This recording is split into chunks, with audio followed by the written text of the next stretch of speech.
money them a thief. And them a sell out the beach. Can't put me again. You can't put me again. You hold me down for a very long time. Can't buy sugar, we can't buy lime. Can't buy Kenyan, we can't buy time. You can't put me again. Can't put me again. You can't put me again. You hold me down for a very long time. Can't buy sugar, we can't buy lime. You touch up line and I resort to crime. You can't put me again. Come me say big up all the charities and all of the givers. Some a go like say them powerful, me no make a bigger. The urgent the promises do not them not deliver. Cut up the youth and rough and it's down in our river. Them a pull money and they lie them them. Corruption smell and they pocket them smell. When police don't a market like Satan out of hell go mash up people start and thief when them spell. Keep on me. On the chili market man. Keep on me. On them a treat the cat man. Keep on me. On the chili peanut man. Keep on me. On them a treat the dirt man. Keep on me. On them a treat the son man. Keep on me. On them a treat policeman. Keep on me. Global TV send another one. Oh, oh, oh, oh, oh, oh, oh, oh. Home. Global TV, I send them home. Yeah, man, this is Michael Buckley. I tell you, say, yo, the Global TV, yeah, man, me represent that 100%. Play the music, Global. Boom, shot. Good evening. Good evening. Thank you for joining us and welcome to Drive Time London. Good evening from a monetized global television. After many appeals and reapplication, Global TV is now monetized. Thanks to all of you for your continuous support on this or Global TV space. Thank you all very much for your comments, your watch time, your likes, and your continuous support. Thank you all very much. Good evening to those on the X, on Twitch, on Facebook, on YouTube. Good evening and welcome. I have a out and about all day in the cold, and I'm still recovering. Never mind, it's our life for say 9 months of the year, so we're kind of used to it. But thanks to all of you for your support. Anthony R, good evening and welcome. Debbie Jarvis, good evening. Good evening, Natalia Freeman. Good evening to Gloria Morris. Good evening. Good evening, Debbie Jarvis, VM, good evening, Audrey Robson, good evening, Patricia Matthews, good evening, how are you? Sunshine, good evening to Pamela McNeil, good evening to Michelle Lewis Wilson, good evening to Miranda Roddock, Brenda, good evening to Carl Sexy Sade, good evening. Yvonne Johnson, good evening. BM, good evening. Patrick Evans, good evening all, and welcome, veteran. Where are you? Big up yourself. Agency Driver 5, Beat and Teach, Cousin Jamie, Cousin Myrna, Sister Faith, Brother Roger, Brother Karen, good evening. Good evening all and welcome, Prof. Gorgeous Lady, good evening. Good evening and welcome. Thank you all for joining us. It's appreciative having your continuous support, Jamaican Foodie. Good evening and welcome. Right here on Global Television. Good evening, Jamaican callers. The Easy Jerk World, good evening, wherever you all are. Good evening and welcome. Before I deal with the letter I want to deal with this evening, I want to catch you up on a few highlights. I'm sure most of you would be aware by now that the Beachy Stout trial, the juries in the Beachy Stout trial has reached a unanimous guilty verdict. Sentencing will take place, I think, sometime next month. But let's listen to the reaction of the family and also the reaction of the legal team for both Barnes and McDonald Beachy Stout. But let's listen to the family reaction first. Good evening, Roger. I am Roger Forbes, is my brother. Good evening and welcome. I was in there having anxiety attack, I tell you. Waiting for this verdict. I am happy about the verdict. Very much so. Yeah, because this has been for so long and this family has gone through so much trauma. Because I've lost my husband as well. And I was shot as well and left to dead in the car with my husband. My daughter here. She actually nearly fainted after she heard the verdict in the courthouse just now. Yeah, we have to be fanning her and trying to revive her in there because normally she wouldn't be crying. I would be the one crying all the times, and she was trying to hold it in and be there for me. So it's been hard. It's been hard for all of us. Has this verdict created any ease for you at all? Well, just a little. Because this can bring back my pity. I'm feeling overjoyed at the verdict because we have been waiting for this for a long time. It has been 6 months of waiting and waiting and waiting. And as my mommy said, we have been through it. We have been through it, counseling and all. And we are a very closely knit family, so for one of us to be taken out in this matter, it has been very hard on us. And he was the baby. He was a baby of the family. They took her out in a gruesome manner. So, I guess all of this culminating now is just me. I'm happy, but it won't bring my sister back. But I'm happy that the culprits will be serving time. And I hope it's time that they will spend to reflect and to know that they have taken out a human being and that she was loved. She was loved by her family, right? And she was the baby of the family. She was the darling of the family, right? So I hope they will spend their time in there reflecting on what they did and what they took from us. So we just want to spend time now healing as a family and try to bring ourselves back to some semblance of normalcy, for want of a better word, because we will never be normal and we will never ever be the same because of what has happened to us. Looking at him sitting there, and he's a weak and disgusting man, and that is how I feel about him right now. If we could have leave her, make sure go on. Good evening to Beulah. Good evening to Valerie Dennis, Shauna Smith. Good evening and welcome. James, good evening and welcome. Now let's listen to the reaction from both legal team of Beachy Stout McDonald and Oscar Barnes. That the jury returned a verdict of guilty in relation to Mr. Barnes. I do not believe that the evidence was sufficient for them to return with such a verdict. My impression, though, having listened to the summation and having discerned at least 7 grounds of appeal, my view is that the jurors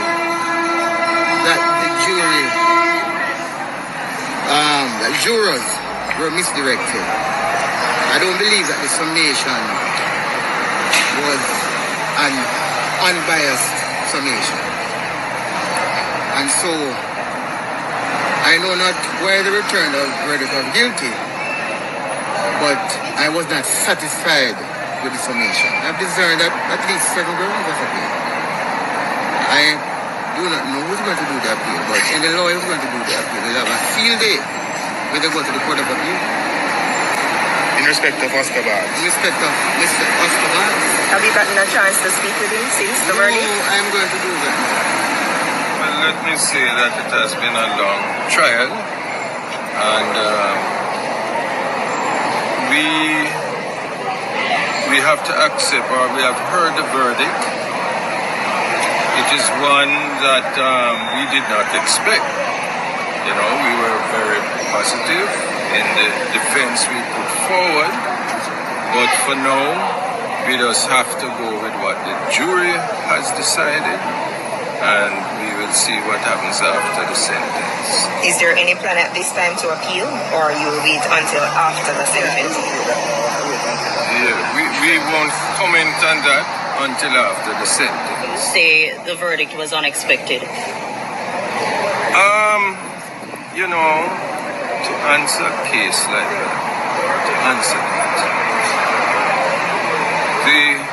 all persons would have made up their mind by hearing things of this case long before it began. People in Jamaica have been watching on social media everything about this case. It would be very hard.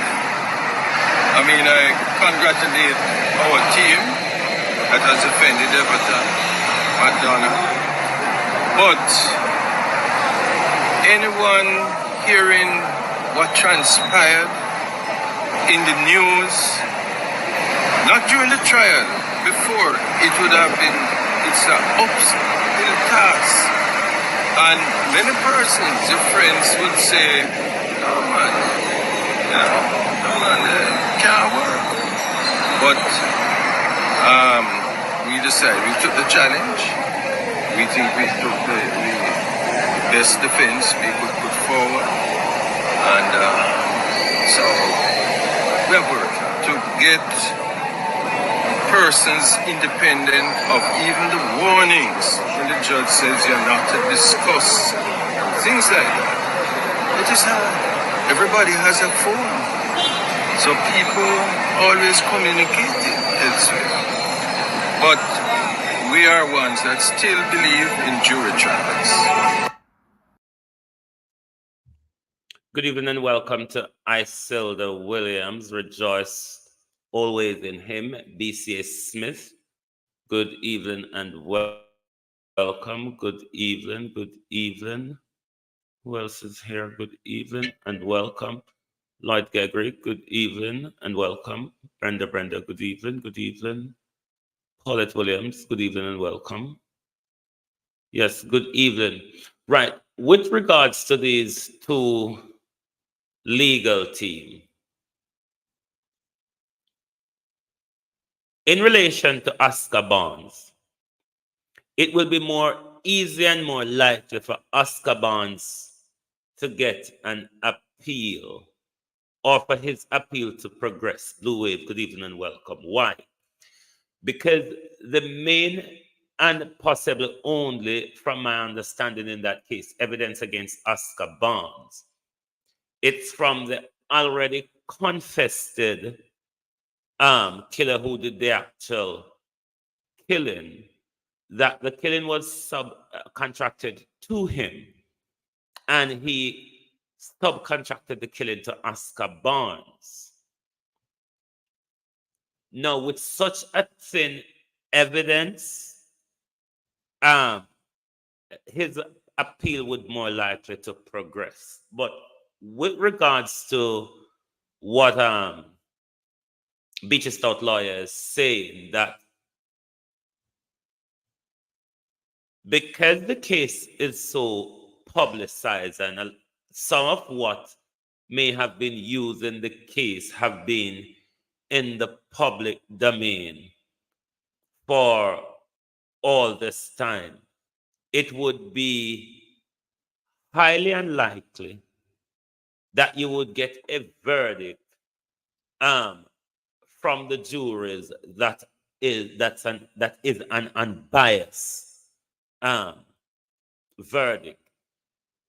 That doesn't always work for defense lawyer at this stage, because there are precedent where lots of high-profile murders with high publicity before trial that has gone through the system jury trial successfully. So they may have a more uphill struggle going for an appeal. But with Oscar Barnes, with relation to the evidence from a convict, Lady J. Love, and if that's the only evidence, the I eat the jerk world. How are you, bro? Manners and respect.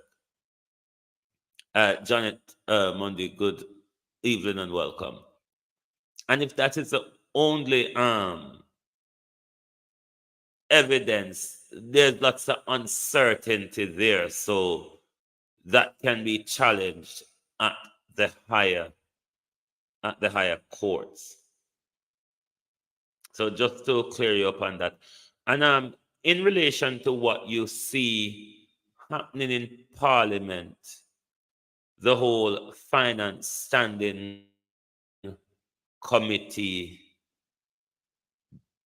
swirling around question, Bruha. That is part of your lawmaking process. This is the stage after it has gone through the legislative debate, would be like reading 1, 2, and 3, or reading 1, 2 rather. And then now you would have the scrutinizing of the bill, dotting the I and crossing the T, submitting your budget, submitting your expenditure for the last budget and how much you would require for the next budget. So this is a part of the whole lawmaking process. Lamas Riley, good evening and welcome. That when the Prime Minister comes to Parliament, I think on the 21st of this month, with his budget speech, after his budget speech, which will be made into law now, this is the scrutinizing part of it. They are dotting the I and crossing the T to make sure that when after the Prime Minister budget debate and allocation and all this, that is the legal process for all of the distribution, spending of the money, and for the accountability at the end of each financial year via the permanent secretaries. They would submit their report to the contractor or auditor general, as well as to the Ministry of Finance, who oversees the country spending. With regards to the seat in Westmoreland, Cornwall Mountain Division, that is going to magisterial recount, they're back in court 10 o'clock Jamaica time this morning, which would be on the way already, yes. I don't know the update of it, but let me update you, Kathleen Rose. Let me update you on what happened yesterday during the magisterial recount and the purpose as to why the People's National Party candidate sought the injunction for the lawsuit for the magisterial recount. The latest update is that we are now at 25 boxes have been counted, and we are currently at a point where submissions have been made to the judge in relation to one of the boxes relating to PD 140 in the Cornwall Mountain Division. People go out and take the time to vote, and their vote must be counted. And I found it a little troubling with some of the submissions made by Mr. McCurdy for the PM, seeking to identify, to say that the ballot is not identifiable, that it is related to the division and that it is related to the PD, which under our electoral system, there are so many backups that exist that even if the one section of the ballot is improperly torn by the presiding officer, you still have information within the ballot itself that identifies the division and it identifies the. And I want to commend our electoral system for where it has reached. There are so many backups in this system, right, that one can look to protect the vote that is made by a voter, person who takes the time out to go and vote. I think that the legal point that you're seeking to raise is one that should just be criticized by everybody. But they have made it, and we have responded to it, and I think that our response is supported by the appropriate authority. The quoted sections of the ROPA that were not relevant to what is happening today, because the ROPA identifies the particular section that gives the parish judge the authority to count the ballots that have been presented to him by the returning officer. And what he has authority to do in doing the review, even calling witnesses if needs be, to satisfy himself as to what the situation is. He can look in the poll book, he can look at the statement of poll. And in relation to this particular matter, when you look on what is on the face of the record, look in the poll book, I am satisfied that the votes which were cast for the PNP, the votes which were cast for the Jamaica Labour Party, in this particular PD are going to stand and be counted at the end of the day. So that is where we are. Beyond that, we have about 9 or 10 other boxes to count. That will continue tomorrow once the judge reviews his position overnight and makes his ruling as he has committed to in the morning. And it is my opinion, considered opinion, but my authority, that the ruling is going to come in our favor. We are at the end of today's recount. The matter will be reconvened tomorrow morning at 10 a.m. for the judge to deliver his judgment. Certain legal submissions were made concerning PD 140 in that a large number of ballots were defaced, almost 90. The top was removed from all of them, which is an unusual event. It is for the judge to decide whether he will accept them as valid ballots. If he does, then the applicant will not be successful in her quest to become the counsel for the division. But if they are discarded, if the judge rejects them, then she has a good chance of succeeding. By the way, I understand, I haven't examined all of the ballots, but I understand that some of them were also allocated to the applicant, but most were allocated to the respondent. So at the end of the tally, we are making certain assumptions based on who gets not. So tomorrow morning we will make submissions and the judge will make a decision. It may spill over into Friday or even next week, who knows? It's a continuing matter. It's a matter for the judge. Right. Well, in this issue here, we're going to have to wait and see what happens today. But the issue of contention is, as they say, about 90 of the ballots where the ballot was torn into half. So that is really the issue that the People's National Party candidate, who is the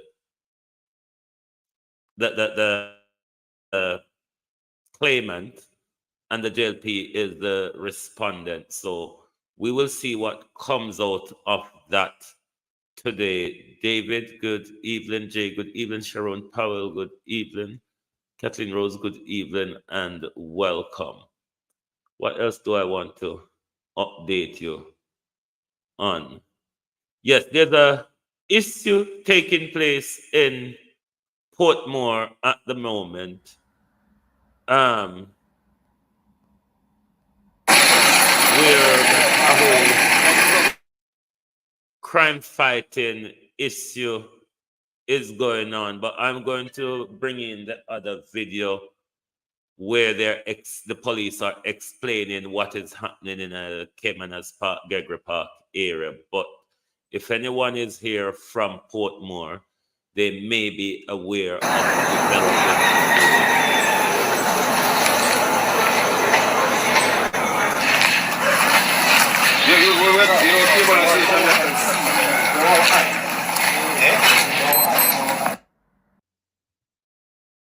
Of police in charge of the St. Catherine's South Division, and of course I'm here with Deputy Superintendent of Police Grant, who was the shift commander for the night. Okay, tell us where we are and why we are here this morning. Alright, we're in the Caymanas community of Gregory Park, and we're here because of an operation that started at midnight. Several teams moved in this area based on intelligence that we have been gathering over the past few days and weeks. We have been having some challenges in the Gregory Park area. Several reports of shootings, murders within the general Gregory Park area. And so last night a joint military police team came in the area whilst they were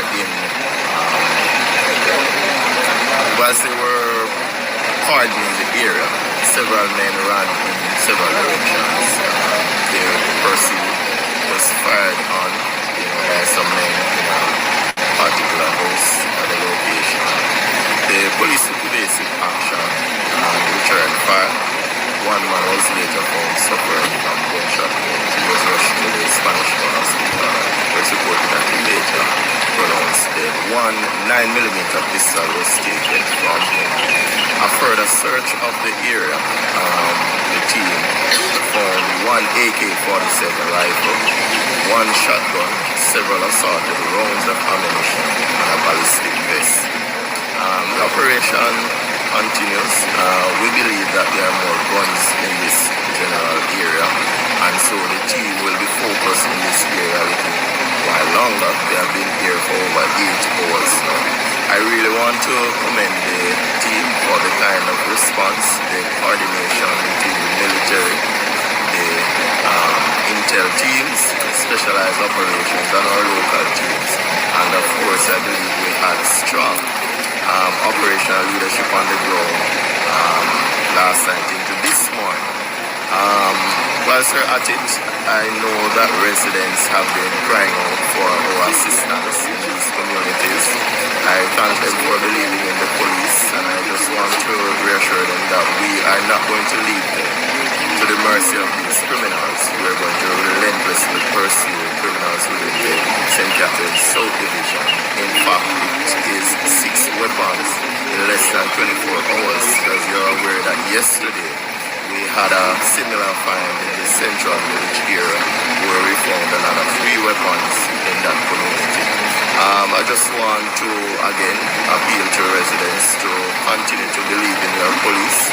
We are committed to your safety and security, and we will continue these operations in the St. Catherine's South Division. How many men were detained? So far, we have taken 10 persons into custody, and of course, the necessary will be done. We are probably sure that at least 4 persons will be charged. Indicom was alerted, and so the necessary processing of the scene will be done in due time. Well, Indicom is here because they are processing the scene, and I realize that you're calling, the K9 division, and I can see police, over that space, is going through and searching, some premises close by, so probably that might need some more stuff. Right. We hope to find more weapons. We are aware that a lot of activities taking place in the Gregory Park area. young few very active since this year, and so we really want to. The person I'm asking, are you planning, to expand this all over, Gregory Park, especially the troublesome area known as Gun? Well, it's not just about Gregory Park. For this year, we have a very serious focus on gang activities. It's part of our strategic focus for 2024, where we intend to disrupt, degrade, and displace these active gangs. If you are tracking the performance of St. Campbell South so far, you recognize that we have been doing some work even in the Old Harbour Bay area, Central Village, and the Gregory Park space that continues to give us a kind of gang violence and criminal activities, and so we're focused around these hotspot areas. The work will continue in St. Catherine. So, could this operation be also SSB in response to a video that surfaced online yesterday with a lot of shots being fired in the Gregory Park area? Well, the truth is, these men have fired at my police officers a night ago, and the night before that, they fired shots in the area, and to add insult to it, they also issued threats to the security forces, and so this response is a very timely one. We welcome it. I saw that also recover ballistic vest. Right, and further investigation will be conducted around that to determine its origin. Anyone at this time, to person, in the communities, both citizens and, the youngsters, Well, I would say to the community that communities have to organize themselves. We have to look seriously on the leadership framework within some of these communities in a way that we can have better working relationship and communication with the police. I find that where communities are not organized, the criminals take root and they take charge in those communities. One observation so far is that these are several youngsters who are among the persons that we're taking in, and some of them claim that they have they go to school or they have work to do. But we find that pretty interesting because there are several things happening in these communities. I would just say to the community, pay attention to these youngsters inside your community who are on the roads every day, not having anything to do. They're going to get themselves involved in criminal activities.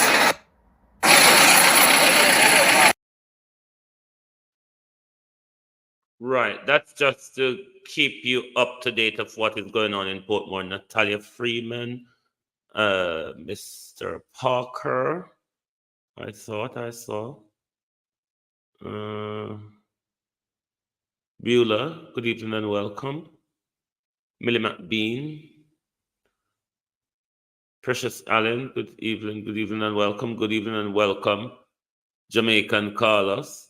But before I go to my letter, which is the purpose of this evening, Sasha Lewis, good evening. Audrey Robson, good evening. Ennis, what a U-turn. What a U-turn, Ennis. But tone of voice matters. Tone of voice, Mr. Ennis, matters. More of it, and I've walked away. So officially, I am an independent until I return to Jamaica on the 3rd. I am leaving here tomorrow morning, and I will return on the 3rd. I am tired of the disrespect, and I am going no further with it. Sorry that I may have disappointed some of you in this group, because I know a lot of you, look up to me and see me as somebody you can, talk to, somebody you would like to have around. But the cup is full and my heart is overflowing, and my family say I should walk, and I'm walking. Sorry for the disappointment I may have caused some of you, but life goes on. Okay. Then this happened. Let me tell you something, Northeast people. This really hurt me. I'm going to talk You understand? Because me couldn't believe say any so that they do with this. You understand? Me couldn't believe say and all where Ennis I said disrespect on this. And just because Ennis not get deputy mayor again and Delroy get it. And if we say we are labor right, regardless of what. You not do your party this, and you not do your MP this, and you not do your constituency this, to care where you want to say. That means say you never have the Jamaica Labour Party 2020, and we are going to go down there, go sign as mayor. And one are going to be deputy, and one are going to be mayor. And two of them, the PMP them, that's when you take the seat, and you give the blood clot PMP them. Because I take it and give it. You give the PMP them, the council, as much as we did at JLP and PMP. Because of the two who that they are running, you take it and you give the PMP them, and you can tell you know. So you're fucking labor, right? Me tell you anything, me tell you grieve, you baby heart grieve. And they can't send this to me, tell you. Me tell you, me don't know. Me never expect this from you. Regardless of why you shouldn't do the Labour Party, this or not is this. You go talk about independent, me blood clot, what kind of independent? You're a fucking wicked man. And because of blood clot greed, you sit down there for blood clot 8 years and you full of blood clot cry. You understand? And then this is where you do the party, and you do the MP, and you do the people, them minorities, and then you go find the group, and you go tell the people, them say, by virtue of the election. You can imagine, you take the codes, serious thing, serious blood to the Jamaica Labour Party, you take the codes like the PMP them. You take the codes like the PMP them. It look like they must not know. Jesus Christ, me never expect this. God know me never expect this from any. Me I tell you the naughty people, me the business one who wants it. But me I tell you no one to sit down and look into it. This is wicked. This is more than wicked. You're there in the Labour Party for much years. All of we go through disrespect. All of we go through everything. And you take the seat and give to PMP to blood clot. You can imagine. All of my Jamaican brothers and sisters, that I remain a committed member of the Jamaica Labour Party. There is no issues which may arise that we cannot settle internally. I want to thank everybody at all levels of the party for their love and support. Let us remain fully committed to the cause of working to make Jamaica a better place. God bless you. Now, Mr. Ennis, what happened after Miss Joy's rant? I won't ask the question, were you paid to resume your position back in the Jamaica Labour Party? Because if you were paid, Mr. Ennis, or let's look at what your family said first. Nothing what your family said matters. Like you should walk away from the disrespect. You've been tolerating it for a while. You've had enough of it. And for your own sanity and decency, Ennis, walk away from it. That's what you said, Ennis. Walk away from it. And then, Mr. Ennis, Joy went into a manic breakdown. A manic breakdown, Mr. Ennis. One could assume Joy was rolling over the floor and splitting and splattering all over herself. The tantrum and rage and anger, disbelief, disappointment, because of your democracy, Mr. Ennis. Because of your democracy, Joy almost, Mr. Ennis, had a heart attack. Were you, Mr. Ennis, threatened, coerced, or strong-armed, Mr. Ennis, back into the People's National Party? Petra, good evening and welcome. Were you strong-armed, coerced, threatened? Bad man come see you, because we know all the JLP them behave. Now bad man come see you, Mr. Ennis. None of the JLP bad man them, Mr. Ennis, that Everett Warmington, BCA Smith, and what the criminal, one name, the commission, not the commissioner, the one who's always sleeping, Chang. That Chang and Warmington align them bad man and their money to the prime minister in order to get the prime minister to where he is today. Did any of those bad men, Mr. Ennis, any of those bad men from Western Kingston, those JLP dons,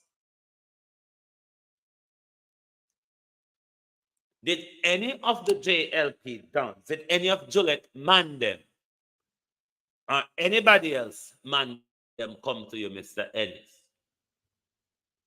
and say, dog, you can't mash up the party, so I want the territory you deal with. You have to fix up, Mr. Ennis.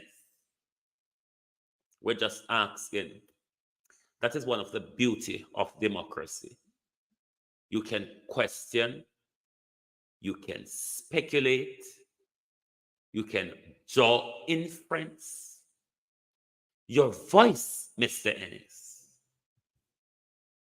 Mary Messenger TV, good evening and welcome. Your voice, Mr. Ennis. In your separation voice note, you sound very strong and confident that this is what I want. My family supported me. I'm tired. You spoke it almost similarly to Wally British. I'm tired of the disrespect and the what's it rather runs you name. You itemize, Mr. Ennis. And you also told us, me I go foreign when me come back. Mr. Ennis never have now wait for swearing after we employ him into a corporation. But then him been there for 8 years and him not follow much of a rule because him a JLP. So what do you expect? But Mr. Ennis, the last voice note,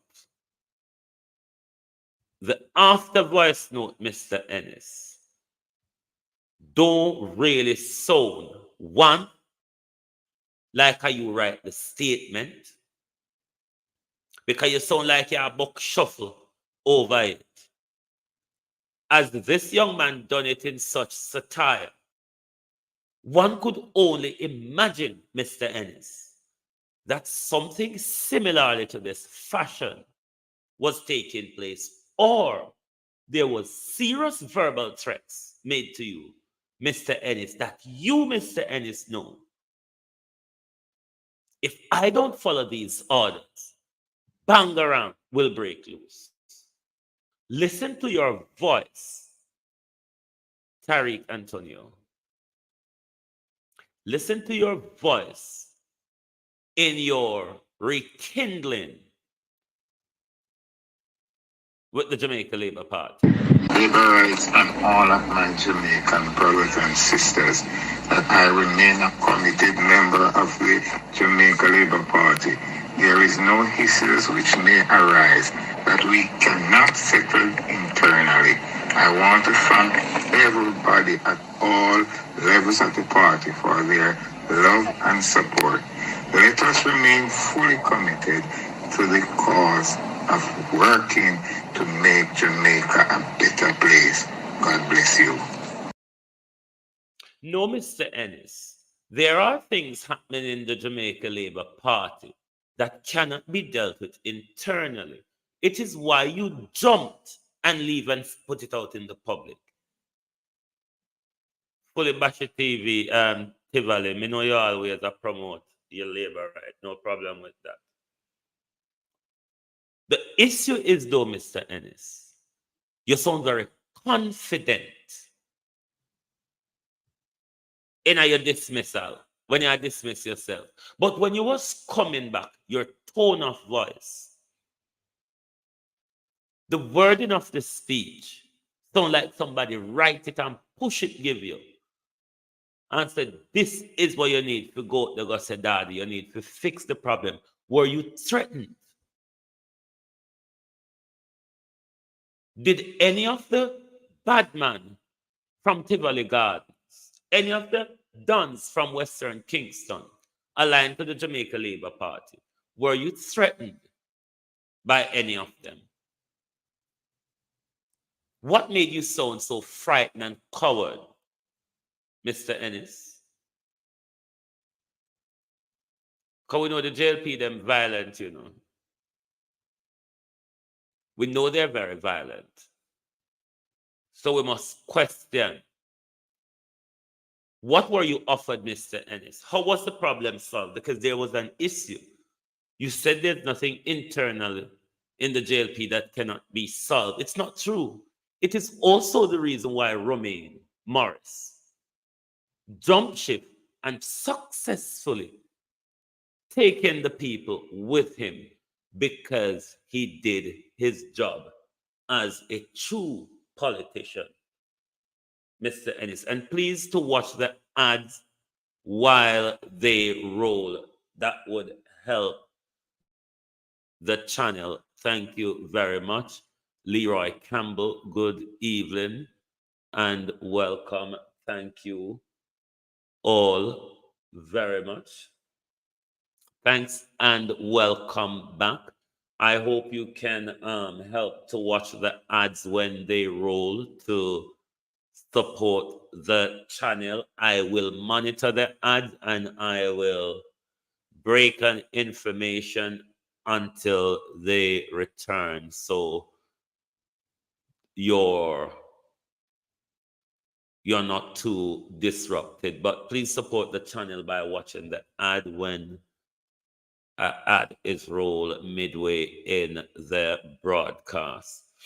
Right, let me go to this letter from the British MP, Andrew. Sharon, good evening and welcome. Let me do a share screen quickly. Drive. I want to tap into this letter. Hold on. So I can bring it up on screen for you. Spare me a second. Why is my thingy not opening now? Don't do that.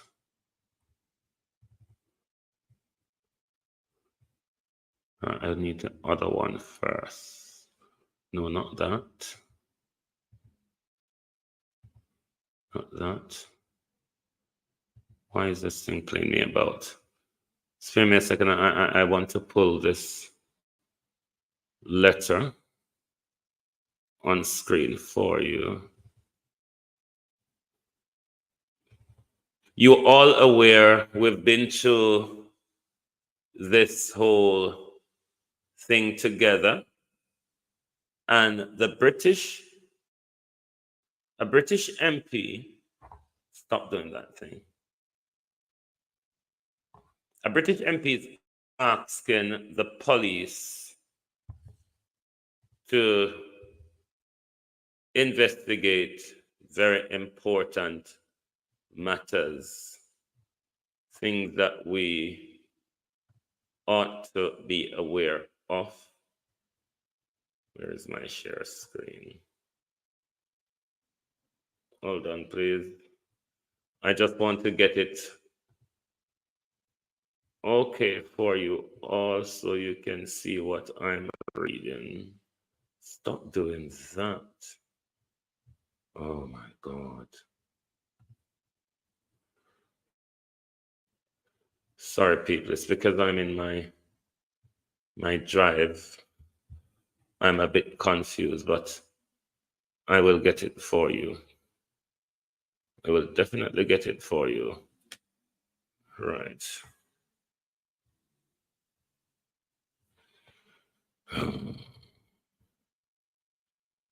Let me see what you're seeing.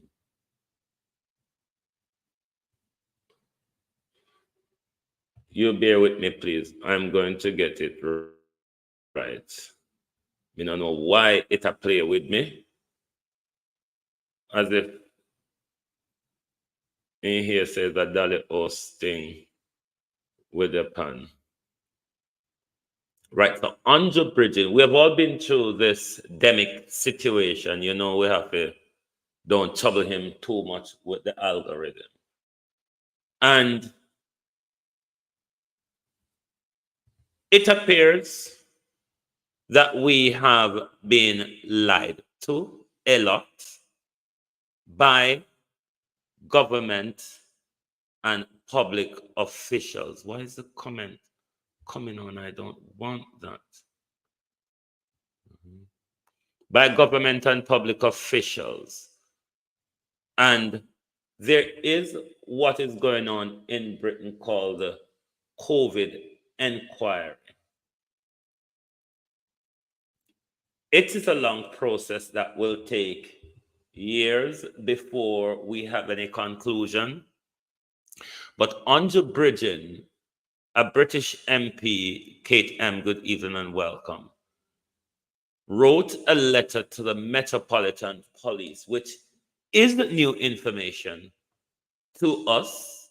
And it is, some would say it's not new information because we are being suspicious of some things and a lot of information are being said in the public space, which would lead one to think that, oh, it's no new news that we've been lied to. But this information now, it's the British Parliament. A member of the British Parliament is asking the police to have a sit down with a lot of people who have done the studies and the research. This letter was written on the 20th of February. But Mr. Bridgen only released this statement in the last about 72 hours in public domain. So we can now speak about it over the airwave because it has been released to the public. So I will try to keep you abreast of what is going on with all of this. I just want to make sure I have it all set. Good. So Mark Rowland, sorry. Let me bring this in just for a bit, and then I will go back. Right, Mark Rowland is the Commissioner of Police for the Metropolitan Police in the United Kingdom. The Metropolitan Police deals with London. However, because different areas of the UK have their own policing. So the Metropolitan Police is the police that deals with London. However, because they're seen as the biggest and the more expertise type, they get drafting a lot of time to assist with investigation across the country. However, we do have an equivalent to the FBI in Britain here, which is the National Crime Agency, which they do all of this major crime investigation, and they can join in with the Met, or sometimes I think take over jurisdiction of certain investigation or is involved. So that's our FBI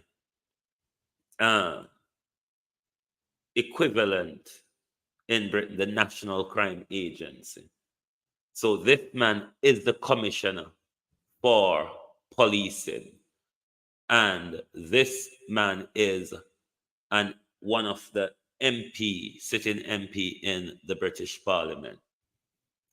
So he is asking commission. His letter to the commissioner goes, "Dear Sir Mark Rowland is the name of the police commissioner.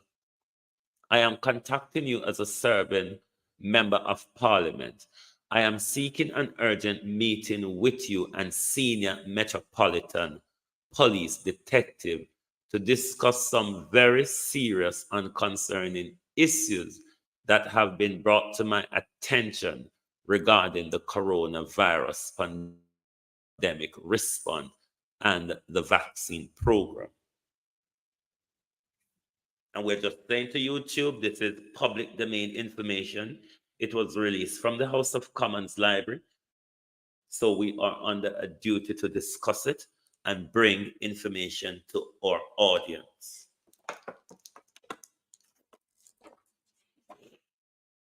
Right.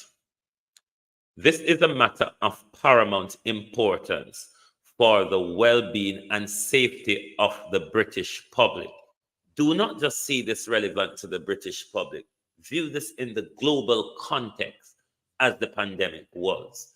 But however, he's a British politician, so he is looking out for the interests of the British public. But anywhere you're listening from in the world, see it in the context of your country and how the pandemic was dealt with. Sorry. I and others deem this to be a national emergency, having identified a litany of failures and cover-ups that can no longer be ignored. The usual route via the standard committee, government department, regulators, and civil service have all dismissed or ignored. Let me read that paragraph again. This matter is of paramount importance for the well-being and safety of the British public. I and others deem this as a national emergency, having identified a litany of failure and cover-ups that can no longer be ignored. The usual route via standard committee, government departments, regulators, and civil service have all been dismissed and ignored. So he's seeking the police assistance here in taking this investigation of failures and cover up further, because all the other departments of government, the committee in parliament, they're all turning a blind eye. So he is seeking the independent investigation of the Metropolitan Police. The question one could ask, though, will the Met be tied by Big Pharma like everybody else? But let's read on.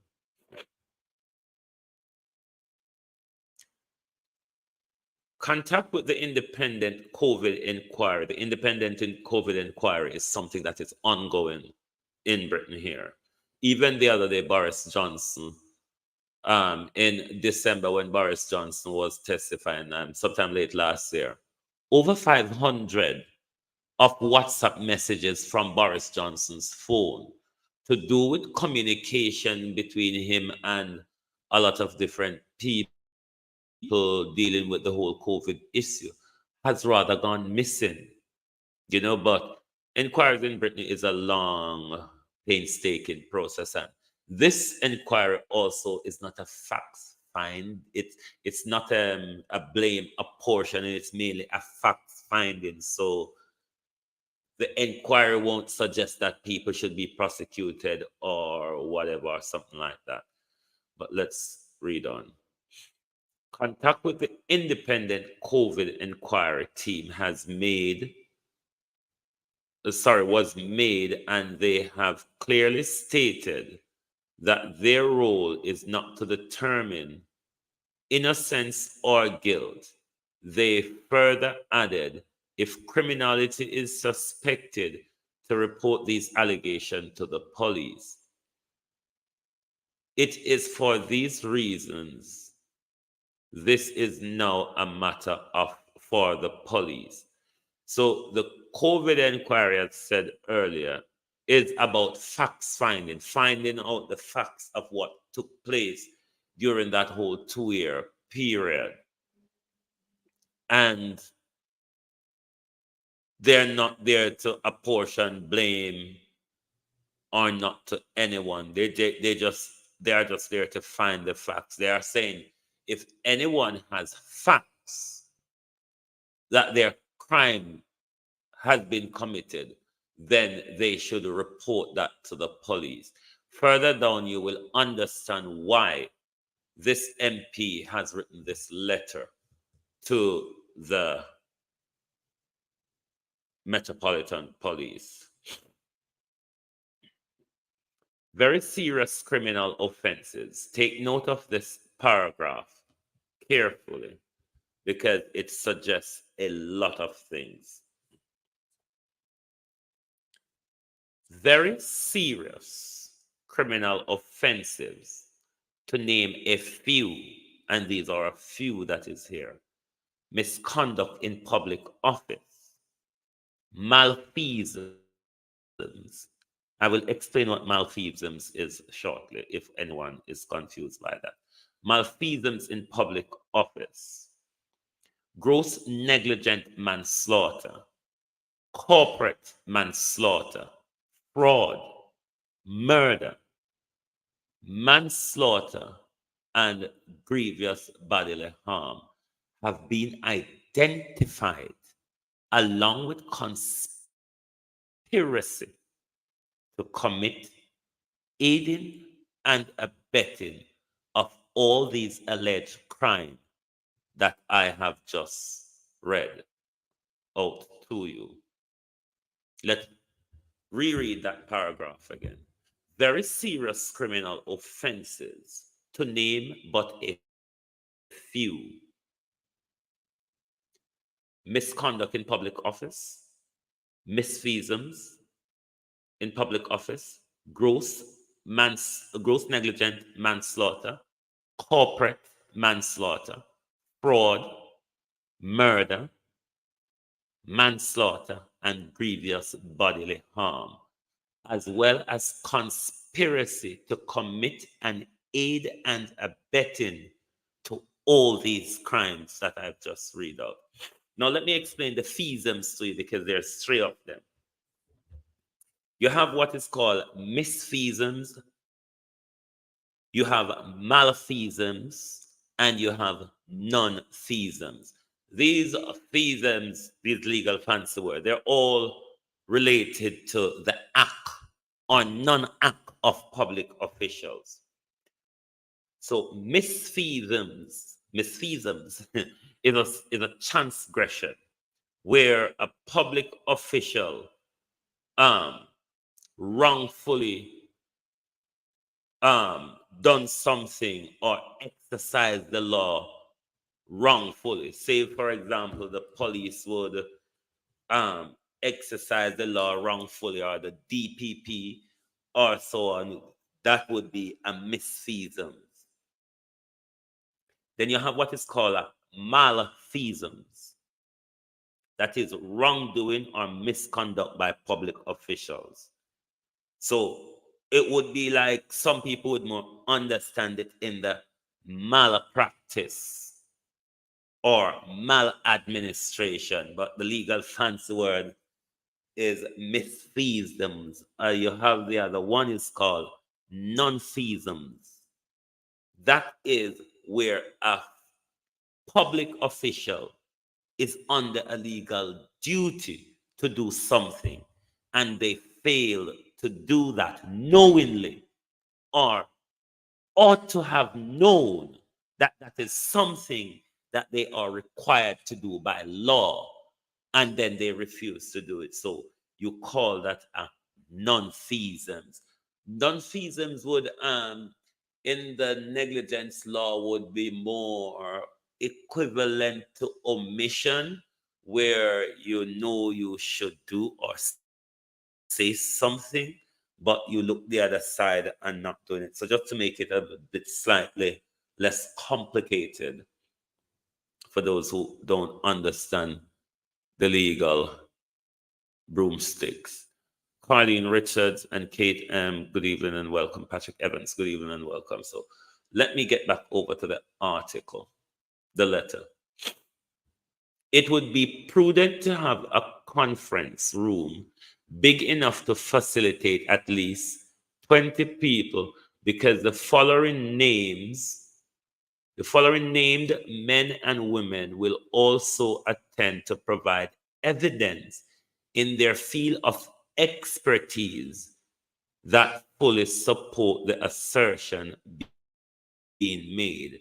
So what you're going to see on the next page is a list of high-profile expertise that have done their studies and they want to present them because they're not getting the opportunity to present them in parliamentary committees, to department, or so on and so forth. So they have asked the intervention of the MP, which the MP is now asking for the intervention of the Metropolitan Police to investigate the matter as a serious concern to the British public. Oh, why is this thing playing up? Sorry. I will be with you shortly. Let me give me a second. So image stay when you're using Google Drive and share screen. But I will get it for you. I want it to be wide enough for you to be able to view it properly. Right. So yes. Right now, these are all the names and their profession. The people who Andrew Bridgen is asking the Commissioner of Police to have a sit down so these people can present their evidence after they have done their research to the police for the police to investigate further. So Dr. Mike Yadon is a former vice president of Pfizer for 17 years. Dr. Asim Malhoro, UK, is a UK leading consultant and cardiologist, so a leading heart specialist. Dr. Claire Craig is a diagnostic pathologist. Professor Norman Fenton, expert in risk information management and statistics. That matters a lot in relation to the whole of the numbers and all of them, something there. Dr. David Cartland, medical doctor and general practitioner.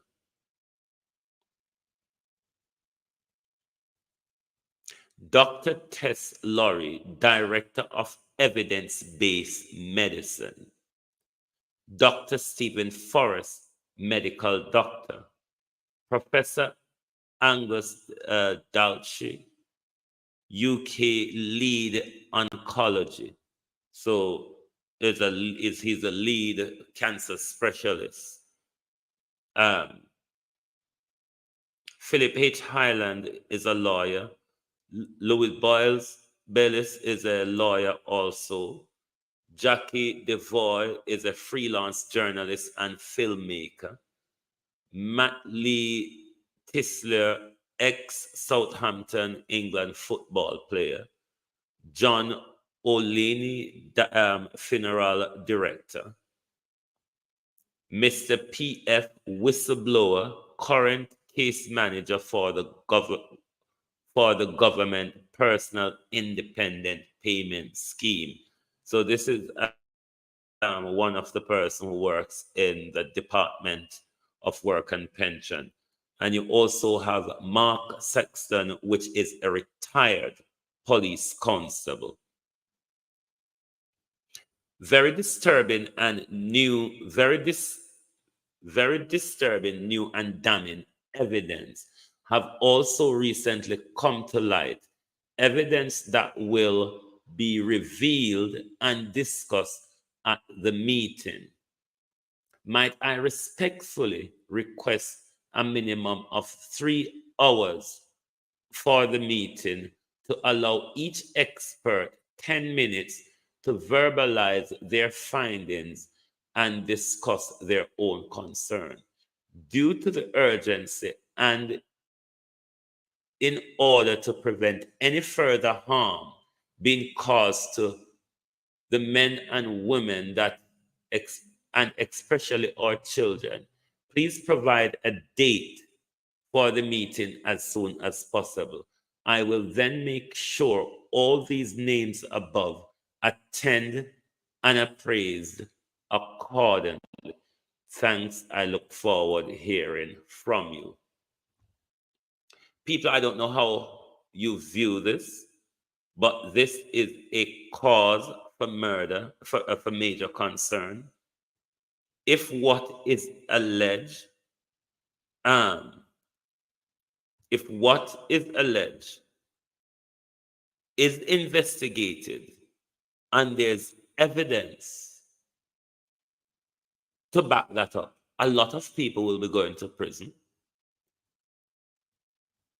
or a lot of you, there will be an open floodgate for a lot of you to sue your government or to sue big farmers. So let us keep our eyes on where this is going. And if the Metropolitan Police is going to respond to Andrew Bridgen in relation, Carlos, it's a major global cover-up. And we must all pay attention to this issue because the grievous bodily harm, the murder, the fraud, the malpractices, all of these things were committed against us and our people and our family globally. This was crime. If these crimes that are being alleged here are crime that was committed by the global family, by big farmers and those with economic interests. And if there is a break in here, it is something that is to be welcome and to take note, because one, we don't want to be pulled and hauled and harangued by WHO and world government into another of this debacle, where if this information is true, millions of us, millions of the human family was murdered. And if there's investigation to be had, and if people needs to go to prison, and if governments and big farmers across the world are to be sued, let us all keep the pressure. All of us, whether it be from the slightest depression, the slightest stress and depression, to the murder, Dorothy Elliott, committed against a lot of our families, to the wholehearted behavior by the states globally, where your family died alone without you being there with them. Your family is buried, and a lot of you couldn't attend the funeral. If these atrocities were committed against us, we should not let them get away with it. So everyone in every country should be putting pressure. Find your people in the scientific community, especially, who have been speaking out against the tyranny of what we've been through in the last 2 years, many of those people lost their jobs. Many of those people, Mr. Dave, lost their livelihood. Many people were forced to be juked. The grievous bodily harm could likely to cause death, murder, the fraud. Just a couple moons ago, when was this hearing? In the oh gosh, is it in the Guardian? Yeah. Let me see which date this ruling came out. But there's a court ruling in Queensland, in Australia. Let me see the date of this Guardian article. Ooh, my eyes. The 27th of February, this article came out. So in late February, the Queensland Supreme Court ruled that the vaccine mandate for police and ambulance workers was unlawful. So there are successful legal challenges mounting to this thing that we were all drawn into for 2 years, that we all felt the pressure by for 2 years. Many people lost their lives. Many people lost their homes. Many people lost their economic livelihood. Many people lost their state of mind. If these information are true, this would be one of the greatest assault and onslaught on humanity by the scientific communities and government. Paula Shelley, good evening. But yes, my people, that was the main thing I want to update you on this evening, this particular letter, and to say to you all, don't see this information as just relevant to the United Kingdom. This was a global onslaught, and all of us need to look at whatever research is coming out from Europe and America and be sure to confront our government on it. Because when precedents are created in Commonwealth areas such as Australia and all of that, you, the Jamaican people, can depend on it to use as persuasive precedents, because it's a ruling in a Commonwealth jurisdiction, a ruling in a jurisdiction that comes under the Privy Council.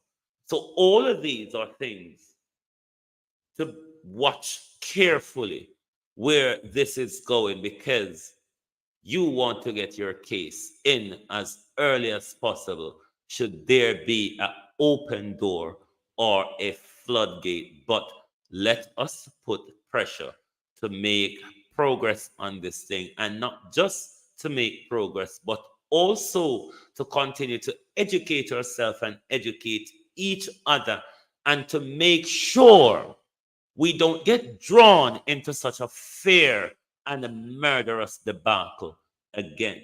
Thank you all for being here with us on Global TV this evening. And let me remind you once more that our channel is now monetized.